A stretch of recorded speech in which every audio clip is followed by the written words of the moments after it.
عبدالعلیم خان کی سیاسی سرگرمیاں۔ استحکام پاکستان پارٹی کے صدر عبدالعلیم خان کی انتخابی مہم جاری ہے اور وہ اپنے حلقے میں جہاں بھی جاتے ہیں اور جب بھی جاتے ہیں ووٹرز بھرپور انداز میں ان کا استقبال کرتے ہیں۔ مختلف یونین کونسلز میں سابق ناظمین، کونسلر سمیت علاقے کے اہم سماجی اور کاروباری شخصیات بھی عبدالعلیم خان کے ساتھ شامل ہو رہی ہیں۔ جیسے جیسے انتخابات قریب آ رہے ہیں، عبدالعلیم خان کی سیاسی سرگرمیوں میں بھی تیزی آ رہی ہے۔ چونکہ وہ ایک عوامی شخصیت ہے، اس لیے ووٹر سے ملتے ہوئے انہیں کبھی ایسا نہیں لگا کہ وہ کسی اجنبی سے مل رہے ہیں۔ بالکل اسی طرح شہری بھی ان سے ایسے ہی ملتے ہیں جیسے دہائیوں کا تعلق ہو۔ بے تکلفی ہوتی ہے، والہانہ محبت کا اظہار ہوتا ہے، شفقت نظر آتی ہے، اپنائیت کا احساس ہوتا ہے۔ بالخصوص بزرگ مرد و خواتین کی طرف سے جس طرح کی محبت کا اظہار کیا جاتا ہے وہ دیکھنے لائق ہوتا ہے۔ اپنے لوگوں کی یہی محبت ہے کہ عبدالعلیم خان ہر جلسے، کارنر میٹنگ میں کہتے ہیں کہ الیکشن میں کامیابی ملتی ہے یا نہیں ملتی، لیکن میرا اپنے لوگوں سے رشتہ کمزور نہیں ہو سکتا۔ یہ میرا اپنا علاقہ ہے اور یہاں کے لوگ میرے اپنے ہیں، میرا کسی پر کوئی زور نہیں ہے۔ میری تمام تر کوششوں اور خدمت کے باوجود بھی اگر آپ کو یہ لگے کہ عبدالعلیم خان آپ کے ووٹ کا حقدار نہیں تو ووٹ نہ دیں۔ انتخابات تو آتے جاتے رہتے ہیں، لیکن میرا اپنے لوگوں سے تعلق ہر دور میں برقرار رہا ہے اور یہ آئندہ بھی رہے گا۔ یہ بے لوث خدمت اور خلوص ہی ہے کہ استحکام پاکستان پارٹی کے صدر جب بھی انتخابی مہم پر نکلتے ہیں، گھنٹوں کی مشقت، طویل ملاقاتوں اور ہزاروں افراد سے ملنے کے باوجود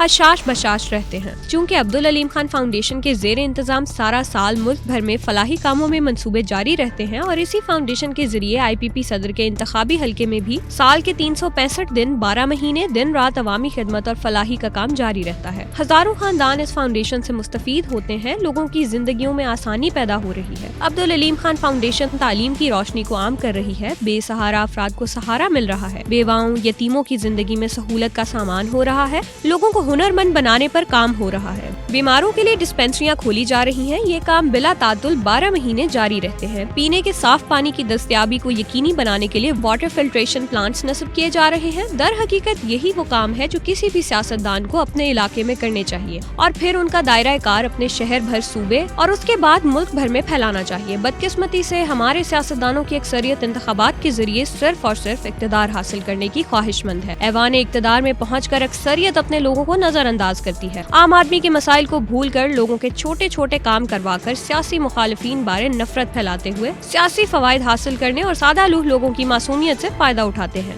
بدقسمتی یہ ہے کہ یہ سلسلہ آج بھی جاری ہے۔ لوگ نشانی بن رہے ہیں، لوگ وسائل سے محروم ہیں، لوگوں کی بنیادی سہولیات نہیں ہیں، زندگی ہر گزرتے دن کے ساتھ مشکل ہوتی جا رہی ہے۔ ان حالات میں سیاسی قیادت کو نہ صرف ذاتی حیثیت میں عام آدمی کا خیال رکھنے کی ضرورت ہے، بلکہ اس کے ساتھ ساتھ قومی سطح پر قومی اسمبلی اور صوبائی اسمبلیوں میں بھی عام آدمی کے مسائل کو زیر بحث لانا اور ان مسائل کے فوری حل کی طرف جانا بہت ضروری ہے۔ بدقسمتی سے ہم بلدیاتی نظام سے بہت دور ہیں۔ ویسے تو قومی یا صوبائی اسمبلی کے لیے انتخابات میں حصہ لینے والے ہر شخص کے لیے کم از کم 2 مرتبہ یونین کونسل کی سطح پر خدمات سر انجام دینا لازم قرار دیا جائے اور یہ قانون ہونا چاہیے۔ عبدالعلیم خان فاؤنڈیشن نے کورونا اور سیلاب سے متاثرہ گھرانوں کی بحالی کے لیے جتنا کام کیا ہے وہ ملک کے تمام سیاستدانوں کے لیے ایک مثال ہے۔ سماجی و فلاحی کاموں سے ہوتے ہوئے قومی یا صوبائی اسمبلی میں جانے والوں کو کم از کم عام آدمی کے مسائل کا ادراک ہوتا ہے اور یہ کام کرتے رہنے اور اسے نہ صرف تجربہ حاصل ہوتا ہے بلکہ لوگوں کی تکالیف کا بہتر احساس بھی ہوتا ہے۔ استحکام پاکستان پارٹی کے صدر کو عوام نے موقع دیا تو وہ یقیناً ایک مرتبہ پھر قومی اور صوبائی سطح پر پاکستان کی خدمت کریں گے۔ آج اگر بلاول بھٹو پاکستان پیپلز پارٹی کی طرف سے مفت بجلی، گھروں کی تعمیر اور دیگر منصوبوں کے حوالے سے بیانات جاری کر رہے ہیں تو اس کا کریڈٹ عبدالعلیم خان کو ہی جاتا ہے، کیونکہ انہوں نے سب سے پہلے 300 یونٹ استعمال کرنے والوں کے لیے مفت بجلی اور موٹر سائیکل سواروں کے لیے پیٹرول آدھی قیمت پر اور بے گھروں کو گھر دینے کا اعلان کیا تھا۔ اب بلاول بھٹو عبدالعلیم خان کے بیانیے کو ہی آگے بڑھا رہے ہیں۔ یعنی دہائیوں سے مختلف وقتوں میں حکومت کرنے والے سیاسی جماعت بھی یہ نہیں سمجھ سکی کہ دور حاضر میں پاکستان کا عام آدمی کن مشکلات کا شکار ہے اور اسے کن مسائل کا سامنا ہے۔ عبدالعلیم خان مختلف ممالک کے ہائی کمشنر سے بھی ملاقاتیں کر رہے ہیں، جبکہ ملک بھر سے مختلف سیاسی شخصیات بھی استحکام پاکستان پارٹی میں شامل ہو رہی ہیں۔ بنیادی طور پر پاکستان کو تعمیر کی ضرورت ہے اور تعمیری کاموں میں استحکام پاکستان پارٹی کے صدر بہت تجربہ رکھتے ہیں۔ عبدالعلیم خان ملک کی خدمت کرنا چاہتے ہیں اور وہ پاکستان میں وسائل سے محروم طبقے کی محرومیوں کو ختم کرنے کے لیے بہت پرعزم ہیں۔ ان کے پاس پلانز بھی ہیں اور وہ ایسے کاموں کو فرض سمجھتے ہوئے کرتے ہیں۔